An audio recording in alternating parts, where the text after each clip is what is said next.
Hi everyone, আমি সুমনা। আমি আবারও হাজির হয়ে গেছি বন্ধুরা। আমরা যেমন খেতে ভালোবাসি তেমন কিন্তু বন্ধুরা দেখতেও ভালোবাসি। তো প্রথমেই দেখলে আমি স্যালাডটা নিয়ে নিলাম, আর সাথে নিয়ে নিলাম পাটের শাক ভাজা। তো বন্ধুরা, পাটের শাকে কিন্তু কাসুন্দি খেতে কিন্তু বেশ ভালো লাগে। তো যাই হোক, না হয়নি, এরপরের দিন কিন্তু কাসুন্দি দিয়েই তোমাদেরকে দেখাবো।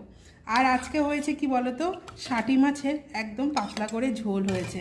তো চলো নিয়ে নিই। আর একদম তো এখন গরমকাল পড়েছে, একদম হালকা পাতলা মেনু। আর সাথে নিয়ে নিচ্ছি রোজকার টক দই, এটা তো এখন মাস্ট। আর সাথে নিয়ে নিচ্ছি বন্ধুরা যে মিষ্টান্ন। তো তোমাদের বলো আজকের মেনুটা কেমন লাগলো? ভালো লাগলে লাইক, কমেন্ট, শেয়ার করে সাবস্ক্রাইব করতে ভুলো না। পাশে থেকেও ধন্যবাদ, টাটা।